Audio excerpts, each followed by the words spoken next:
Fast forward to today, and we're witnessing a resurgence of interest in Sunday laws, particularly in Europe. Recently, certain members of the European Parliament have been advocating for a mandatory day of rest on Sunday. Their arguments often focus on the social and economic benefits of a common day of rest. But behind these discussions, there's a deeper religious undertone. And Sunday rest helps humans to be watchful also about the danger to become slaves to work.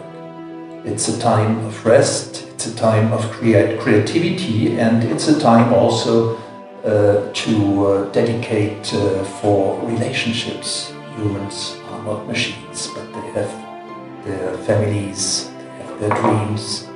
And so the Jesuit European Social Center is committed in the Sunday Alliance because we firmly believe that this helps humans for fulfillment.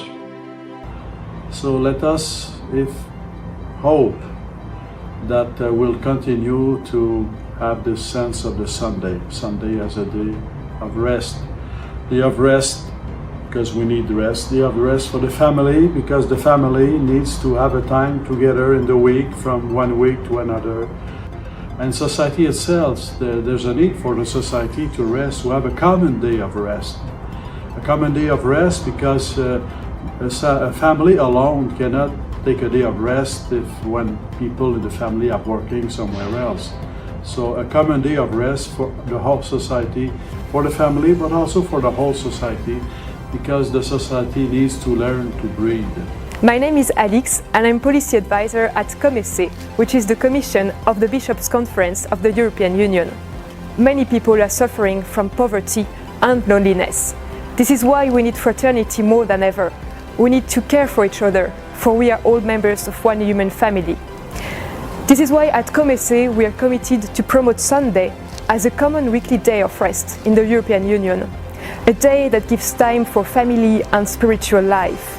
A day to experience social friendship and fraternity. The Catholic Church in Europe has been vocal in supporting these initiatives. Church leaders emphasize the importance of Sunday not just as a day of rest, but as a day of worship, aligning with their long-standing teachings on the sanctity of Sunday.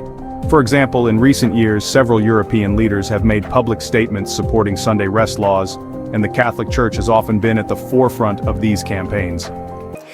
Sunday is a day dedicated to family, but also to a Holy Mass.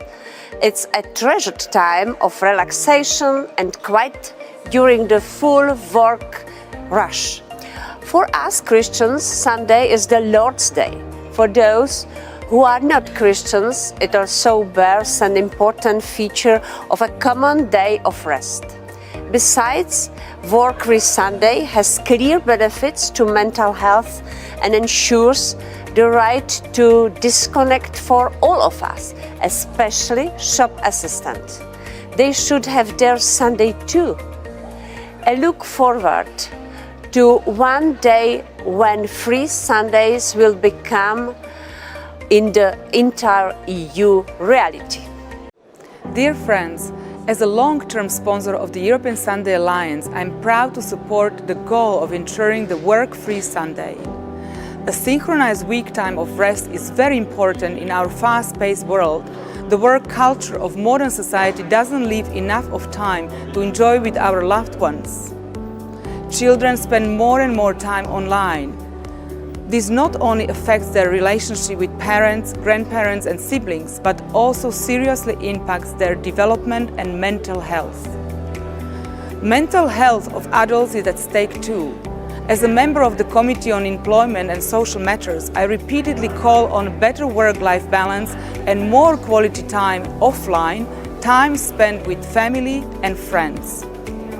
Therefore, on the occasion of the European Day for Work-Free Sunday, I encourage all stakeholders to jointly continue our efforts to turn the idea of a synchronized day of rest into reality. It is essential for well-being of all citizens and better functioning societies. MEP Miriam Lexman calls for a synchronized weekly day of rest, emphasizing its importance for both children and adults. Her long-term support of the European Sunday Alliance reflects the broader movement toward establishing Sunday as a legally protected day of rest, a key aspect of the prophesied Sunday law. Now, let's listen to the next one, from Dragos of Slovakia. Imagine a workplace where the incessant ping of emails doesn't follow you into your evenings and weekends. Let's take a moment to reflect on why a work-free Sunday really matters. This day isn't merely a pause in the weekly grind, it's a deliberate act of self-care and a collective commitment to prioritize the well-being of our workers, their families, and societies as large. Sundays offer a rightful opportunity for quality resting time, fostering a sense of replenishment. On this annual European Day for a work-free Sunday, let us delve deeper into a crucial aspect of modern work culture, the right to disconnect. It is the directive initiated by the European Parliament that stands as a beacon for the well-being of workers, recognizing the need for a balance between our professional and personal lives. It's a celebration not just of a day off, but of the profound importance of a work-free Sunday. In a world where our smartphones and digital tools keep us tethered to work around the clock, completely connected, the right to disconnect is a bold move to redefine the boundaries between work and personal time. It emphasizes the importance of allowing employees to disengage from work-related communication outside their designated working hours. The right to disconnect, and by extension, a work-free Sunday, encourages employers to establish clear policies that respect the personal time of their workforce. It is a call to recognize that employees shouldn't be expected to be on call 24/7, fostering a healthier work-life balance. This directive champions a shift towards a workplace culture that values rest, recreation, and the importance of fully disconnecting during non-working hours. It understands that quality personal time is not just a luxury, but a necessity for a productive and satisfied workforce. When employees are allowed to fully disengage during their non-working time, they return to their duties refreshed, contributing to increased productivity and overall job satisfaction. So, as we celebrate this annual European Day for a Work-Free Sunday, let's acknowledge a fundamental truth. Workers have a life outside their work. To protect the Sunday as a common day off is especially important for our societies, for the social cohesion. Private life and work life. This must stop. We need to give a clear boundary. And this is why we must support a work-free Sunday. I encourage all stakeholders to jointly continue our efforts to turn the idea of a synchronized day of rest into reality. To one day when free Sundays will become in the entire EU reality. Have you heard about the growing push for a Sunday law? The prophecy about a Sunday law is not just a distant possibility, it's becoming a reality. It's starting to happen. Lawmakers across Europe are working to make Sunday a day off for everyone. As these powerful people in Parliament support this change, it's important to see what this could mean for us all. Let's explore what they're saying and why it matters. Now, let's listen to the first one, a campaign message from Gabrielle of Germany. In our fast-paced world filled with deadlines, responsibilities, meetings, and the constant buzz of technology, it's easy to overlook what is important in life and the importance of collectively taking a break. Already the Roman Emperor Constantine recognized the special importance of a common day off and introduced the work-free Sunday. To protect the Sunday as a common day off is especially important for our societies, for the social cohesion. It is particular importance since we do not just need free time. Yes, we need to recharge our batteries and do other tasks. But what we really need is synchronized quality times with our families, friends, in our communities and networks. Friends and family are the core of our social life, and more than anything else, we need this quality time that we can all spend together. This is why I'm happily supporting the European Sunday Alliance in our fight for this crucial achievement. The European Day for Work-Free Sunday reminds us of the need to take collective breaks and thereby create spaces where we all can come together. On the 3rd of March, we celebrate the Work-Free Sunday. As we say in Germany, on a Sunday, Daddy belongs to me. So I have the right as a child, I have the right to spend my free time with my parents on a Sunday. And that was a long fight. And that is so important, that workers, employees have the right for a break. And that is good for our environment, that is good for our social life, and that is what we have to keep, especially in the digital way, in the digital sector.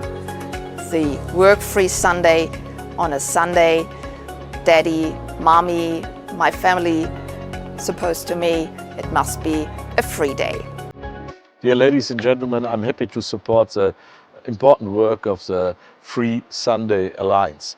In my eyes, Free Sunday is not only important from the Christian perspective, it's also important from a human being perspective. Here on the European level, we are discussing a lot about how to tackle loneliness, how to deal with the challenges of work-life balance, how to find answers on the question of a right to disconnect. I think these are all issues directly connected to your work as a Free Sunday Alliance. So I'm looking very much forward to our future cooperation in these important issues. Dennis Ratke supports the Free Sunday Alliance, highlighting the importance of a free Sunday from both Christian and societal perspectives. As discussions at the European level focus on work-life balance and the right to disconnect, his stance reflects the increasing momentum toward enacting a Sunday law. Now, let's listen to the next one from Brando of Italy. Work-free Sunday must be guaranteed for everyone. We need a work-life balance that is real, that is concrete, which means that we have the time for our family life, for our private interests, for our passions, for thinking, for living outside of the work time. Sometimes today we see this as a blending situation between private life and work life. This must stop. We need to give a clear boundary, and this is why we must support a work-free Sunday. MEP Brando Benify stresses the need for a clear boundary between work and personal life, advocating for a guaranteed work-free Sunday for all. His call for a concrete work-life balance underscores the growing effort to enforce Sunday observance, a key element in the unfolding prophecy. Now, let's listen to the next one, from Tomas of Czech Republic. I'm Tomas Dechowski. As we approach the European Day for a Work-Free Sunday, we need to remind ourselves how important it is to find balance between work and our life. Today, our lives are often full of stress and pressure, and we also often exhausted and full of worries. It is hard to find time to relax and to be disconnected. But our physical and mental health is the most important things we have it. Work-free Sunday is for me fundamental rights. I given us the time to enjoy important things in life, such as family, friends, and ourselves. I fully support the Work-Free Sunday initiative. Thank you very much. This alignment between lawmakers and the church is particularly significant for those of us who are watching the signs of the times. But what does this mean for religious freedom, especially for those who observe the Sabbath on Saturday? The introduction of Sunday laws could have serious implications. If such laws were to become widespread, individuals who observe a different day of worship could face challenges in practicing their faith freely. From a biblical perspective, these developments are a cause for concern. We believe that the enforcement of Sunday laws could be a step towards the fulfillment of end-time prophecy as outlined in the book of Revelation. This prophecy warns of a time when religious freedom will be restricted, and a global system will enforce a day of worship contrary to God's commandment.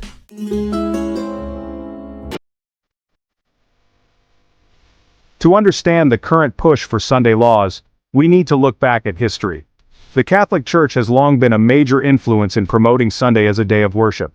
This shift from the biblical Sabbath, which is Saturday, to Sunday, can be traced back to the early centuries after Christ, when the Roman Empire and the early Christian Church began adopting Sunday as the Lord's Day. The Catholic Church played a key role in formalizing this change, asserting its authority to determine the day of worship. This historical shift is seen by many, especially in the Adventist community, as a significant fulfillment of Bible prophecy, particularly in the books of Daniel and Revelation. So, what's next? Well, Sunday observance will gradually be adopted by the USA as well.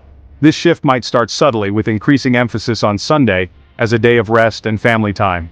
Over time, it could gain more formal recognition, eventually leading to legal support and widespread observance.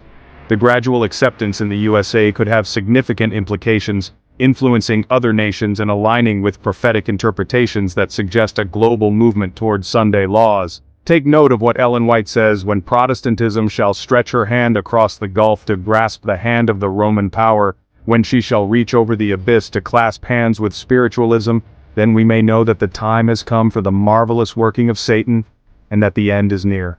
When the leading churches of the United States, uniting upon such points of doctrine as are held by them in common, shall influence the state to enforce their decrees and to sustain their institutions, then Protestant America will have formed an image of the Roman hierarchy, and the infliction of civil penalties upon dissenters will inevitably result.